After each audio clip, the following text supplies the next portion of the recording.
If you take your brand new, your $1,200 smartphone and you just slap it onto a rigid handlebar mount and merge onto the Well, now highway, it's gone. right, your motorcycle's engine will literally destroy that phone's camera in under an hour. Yeah, without a doubt. Welcome to this deep dive into the source material. Today, we are tearing into the 2026 data to figure out why the old, unplugged analog way of writing is fading. Well, it's fading quickly. Exactly. And we're looking at how modern motorcycles are transforming into these highly connected, incredibly intelligent ecosystems. It is a massive paradigm shift. I mean, that romantic image of just a human, a carburetor, and the open road, it's beautiful, right? Oh, totally. But the reality of riding in 2026 traffic requires an entirely different approach to risk management. Yeah. The hardware we rely on, it's had to evolve drastically just to keep up with the hazards of the modern road. And that is exactly our mission today. We know you want to stay ahead of the curve, but let's be honest, you do not have the time to sift through endless spec sheets or heated forum debates and 3-hour gear review videos. Nobody has time for that. No.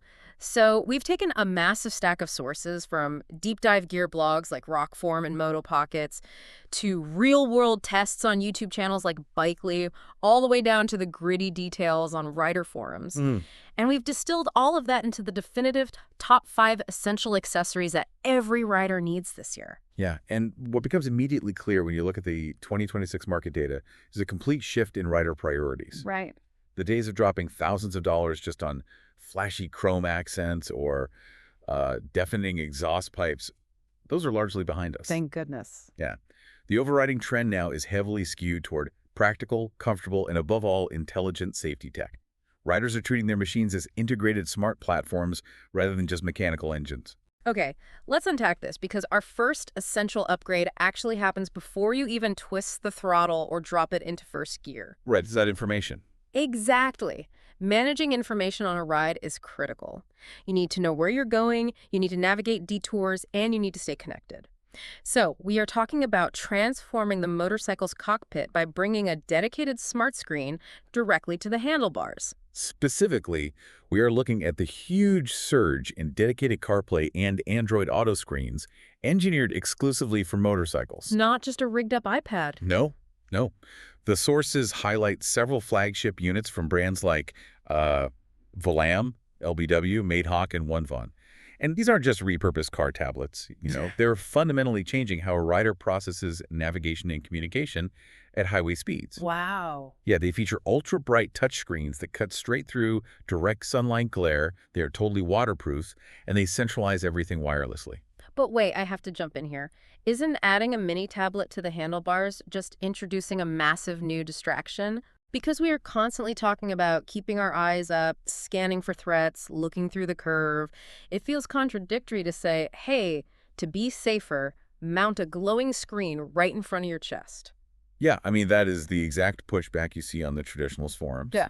But it actually misunderstands the mechanics of cognitive load. How so? Well, when you are navigating heavy urban traffic, your brain's processing bandwidth is nearly maxed out just monitoring the cars around you. Right, obviously. So if you are using a standard dim smartphone for navigation, you have to physically focus your eyes on a tiny little map which pulls your focal point away from the road for crucial milliseconds. Oh, I see. Yeah, these dedicated screens solve that by prioritizing glanceability. The interface is dramatically simplified, the contrast is artificially high, and the turn-by-turn prompts are bold enough that you register them in your peripheral vision. Without breaking your forward focus. Exactly. It's like taking the massive intuitive infotainment system out of a luxury SUV and shrinking it down for a bike. You get the data instantly, so your eyes get back to the road faster. Precisely. And from a pure hardware survival standpoint, you aren't subjecting your primary communication device to torrential rain, road debris, or extreme heat. The dedicated screen takes the beating, keeping your actual phone safe in your jacket pocket. But let's say you just don't want a second screen. Let's say you want to keep the cockpit minimalist and you absolutely insist on mounting your smartphone directly to the bars. Good luck. Right. We tease it at the top of the show. But the raw mechanical energy of your bike will wreck that phone if you just clamp it down. It absolutely will. The physics of a motorcycle engine traveling through a rigid frame are incredibly destructive to microelectronics. Which brings us to the second essential for 2026, vibration-dampened phone mounts. The sources heavily feature the Rockform ProBall motorcycle phone mount as the gold standard here. Yeah, it's a beast. We are talking aircraft-grade aluminum, stainless steel hardware, a twist-lock magnetic system that won't let go at 90 miles an hour, and double rubber ball joints capable of gripping massive 1.5-inch bars. What's fascinating here is the internal anatomy of a modern smartphone camera. I mean, almost all high-end phones now utilize optical image stabilization, or OIS. Right, to keep video smooth. Exactly. But this isn't digital trickery, it is mechanical. Your phone uses microscopic, highly sensitive springs and electromagnets to physically float the camera lens inside the chassis. That is how your photos stay perfectly crisp, even if your hand is shaking. Okay. However, a motorcycle engine, especially a large displacement V-twin or a high-revving inline-4, produces intense high-frequency kinetic vibrations. Then when you hard mount the phone, those vibrations travel directly from the engine block, through the forks, up the bars, and straight into that tiny camera module. Exactly. The frequency of the engine often perfectly matches the resonance frequency of those microscopic OIS springs. Oh, wow. Yeah, they literally vibrate themselves to pieces. The camera loses its ability to focus permanently. You'll see forum users complaining about their iPhone cameras having a permanent jelly effect after just a 30-minute highway commute. So what does this all mean? It means your expensive pocket computer requires a sophisticated suspension system of its own. Yes, it does. The Rockform mount integrates a specific elastomer vibration dampener that acts as a shock absorber. It physically changes the resonance frequency. There was a great quote from a writer review in the source material that summed it up perfectly. They said, "I don't know the physics of how this thing works, but my phone just floats instead of shaking to death." Yeah, it completely isolates the kinetic energy.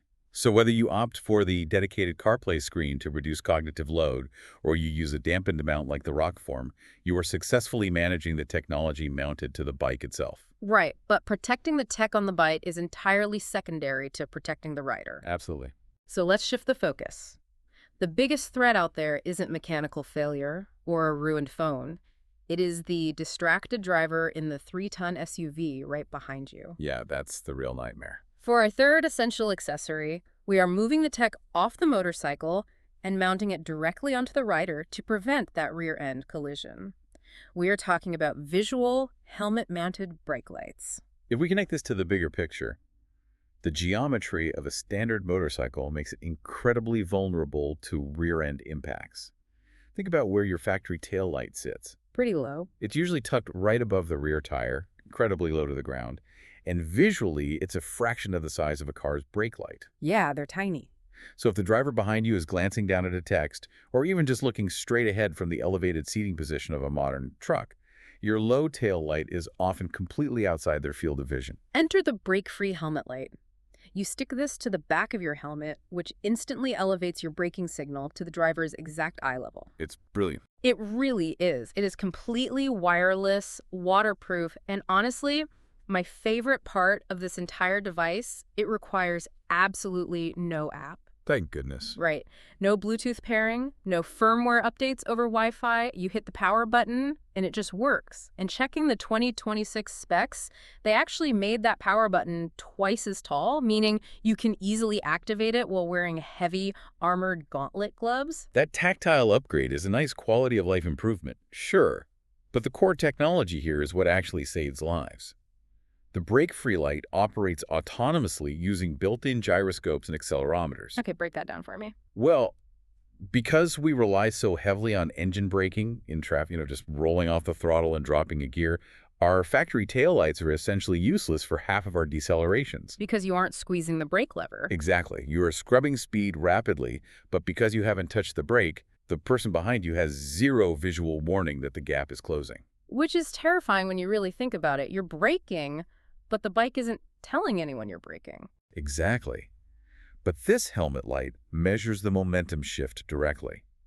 Even if your hand never touches the front brake lever, the sensors detect the deceleration from the engine braking and instantly flash the helmet light at maximum brightness. That's incredible. It creates a smart autonomous redundancy system that doesn't rely on the bike's wiring harness at all. Now, I love the tech, but I have to play devil's advocate here. Does strapping an LED panel, a circuit board, and a rechargeable lithium-ion battery to the back of your helmet add noticeable weight? It's a fair question. Because on a 6-hour touring ride, ounces equal pounds and pounds equal neck fatigue. It is a totally valid concern, and the sources do acknowledge that you are adding physical mass to the helmet. However, it really comes down to weight distribution and risk mitigation. How so? Because the unit sits flush against the rear curve of the helmet, the weight is carried by the structure of the helmet rather than hanging off the front or the side. But more importantly, when you look at the crash data regarding how many catastrophic injuries are caused by a driver simply not seeing a slowing motorcycle, Right, it's a huge number. trading a few extra ounces of weight for autonomous eye-level visibility is a compromise every rider should be willing to make. That makes total sense. It is all about preventative visibility, trying to stop the crash before metal meets plastic. But physics always gets a vote, and sometimes the crash is simply unavoidable. Unfortunately, yes. That is where the paradigm totally shifts from preventing the impact to surviving it. And that brings us to our fourth essential accessory for 2026. Active AI airbag vests. This is undoubtedly the most significant evolution in rider protection in the last 20 years. I mean, historically, motorcycle armor has been strictly passive. Right, just thick leather. Exactly. You wrap yourself in thick cowhide, you strap D3O polymer pads over your elbows and shoulders, and if you hit the asphalt, you just hope that passive material absorbs enough kinetic energy to keep your bones intact. Yeah. But it just sits there. It cannot react to the specific dynamics of the crash. Not anymore. The sources dive deep into the Klim AI-1 airbag vest, and honestly, this thing feels like science fiction, but it's here. Oh, it's very real. It operates entirely wirelessly with a 25-hour battery life. There are no physical tether cords clipping you to the motorcycle frame like the old mechanical airbag vests used to require. Yeah, those were a hassle. You don't have to wire any sensors onto the bike's suspension either. The vest uses the Innenbox DPC platform, which is entirely driven by artificial intelligence algorithms housed in a little module on your back. And the complexity of that AI is staggering. It is continuously analyzing your lean angle, your velocity, and your pitch thousands of times per second. Thousands of times a second. Yes, it is specifically hunting for the kinetic signatures of a crash. For example, if it detects the violent lateral snap of the y-axis that precedes a high side. Where the rear tire regains traction and physically launches the rider over the handlebar. Exactly. The algorithm triggers a highly pressurized gas canister. In a fraction of a millisecond, the vest violently inflates, creating a rigid, pressurized cushion around your thorax, your collarbones, and your spine. It inflates before your body even makes contact with the ground. Yes. The system identifies that the crash is inevitable and deploys the countermeasures while you are still in the air. That is wild. Furthermore, because it is an AI-driven platform connected to a broader network, it leverages global telemetry. Every time a rider wearing this system experiences a crash, or even a violent near miss, the data is anonymized and uploaded to the cloud. Wow. The algorithm processes that new data and sends continuous updates back to every vest. This means your safety garment actually gets smarter, more precise, and safer the longer you own it. Here's where it gets really interesting, though. Because it's fundamentally a smart device, the purchasing model has shifted. Right, the subscription model. Exactly. You can buy the Klim A1 vest outright, which is a hefty upfront investment, or you can purchase the physical vest for a fraction of the cost and then pay for the brain, the in-box module, on a month-to-month subscription. It's basically a cloud-connected parachute. The subscription model has definitely caused friction in the riding community. I mean, it dramatically lowers the barrier to entry, meaning a younger rider on a budget can afford top-tier algorithmic safety tech without draining their savings. Sure. But it also introduces a completely unprecedented dynamic where your physical safety is tethered to a billing cycle. Think about that for a second. If your credit card happens to expire while you are doing 75 miles an hour on the interstate, does your airbag just turn off? It's a scary thought. Do you become vulnerable just because a bank flagged a transaction? It is a wild, slightly terrifying technological frontier we are navigating. It completely forces us to rethink what the concept of ownership means when it comes to life-saving equipment. It really does. Now, we've covered the extremes. Surviving a catastrophic crash is obviously the priority, but let's bring it back to reality. The most common ride killer isn't a high-side crash. It is a simple, frustrating mechanical breakdown. If the AI airbag saves your life, this final category of gear saves your afternoon. Our fifth essential for 2026 focuses on ultimate self-reliance through highly portable rescue tools. This raises an important question about the modern philosophy of motorcycle touring. I mean, for decades, true self-reliance meant you had to ride a massive, heavy adventure bike, like a BMW GS. Loaded down with gigantic metal panniers. Right, just to haul heavy jumper cables, massive tire irons, and bulky 12-volt air compressors.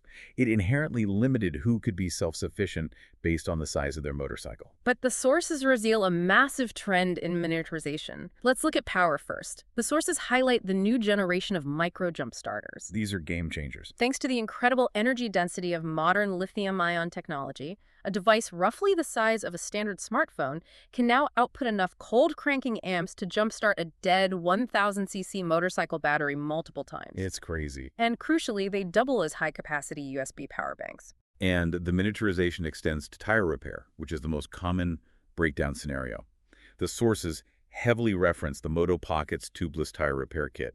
It replaces the old, exhausting manual hand pumps or those notoriously unreliable CO2 cartridges that always seem to run out before the tire is fully seated. Right, those are awful. Instead, it utilizes a Lexan rechargeable USB electric pump. And it pairs that electric pump with the USA-made Neely patch kit, which is brilliant tech in its own right. It is. The Neely system doesn't just jam a piece of rubber into the puncture.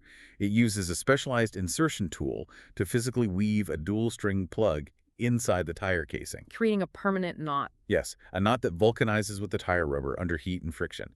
It cannot pull out at highway speeds. And this entire ecosystem, the patch kit, the tools, the USB pump, is housed in a single compact case that literally fits in the palm of your hand.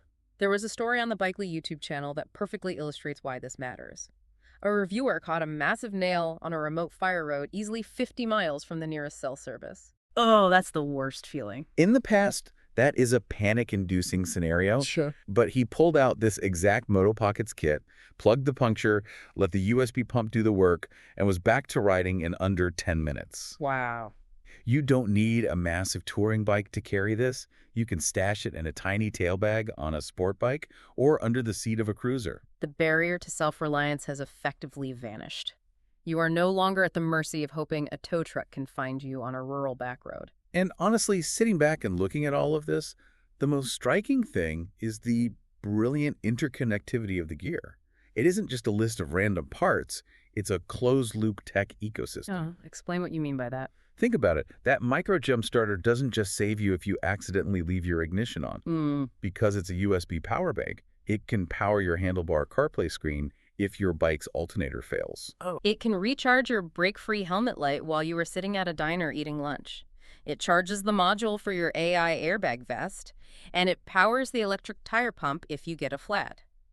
All of these previously isolated accessories now actively support and feed into one another, and amazingly, the entire support system fits inside a small handlebar bag. That is the real takeaway from the 2026 data. Motorcycle gear has finally matured into a cohesive, smart ecosystem that actively works together to mitigate risk. It is a total game changer. So let's quickly recap the 5 essentials we've unpacked today.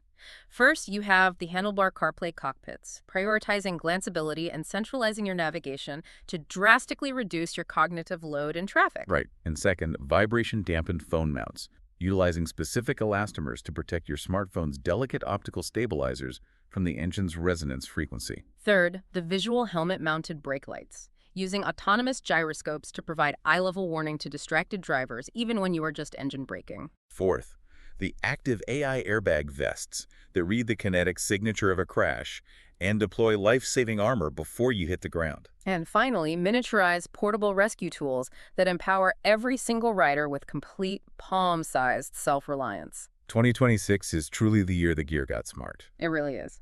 But as we wrap up this deep dive into the source material, I want to leave you with one final provocative thought.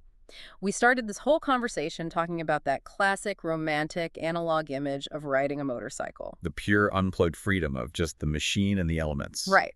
But as our motorcycles and their accessories become increasingly loaded with autonomous tech, with AI algorithms making split-second safety decisions for us, and digital CarPlay cockpits dictating our every turn, at what point does the raw analog thrill of riding a motorcycle become indistinguishable from driving a two-wheeled smart car? It is a profound question.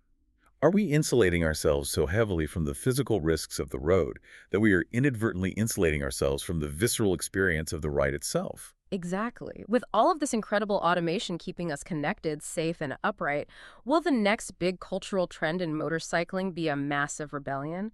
Will riders eventually crave a return to completely dumb, unplugged bikes, ripping away the screens, the sensors, and the subscriptions, just to truly feel the danger and the road again? Mhm. Something to chew on the next time you twist the throttle. Thank you so much for joining us on this deep dive. Stay safe, stay curious, and we will see you out on the road.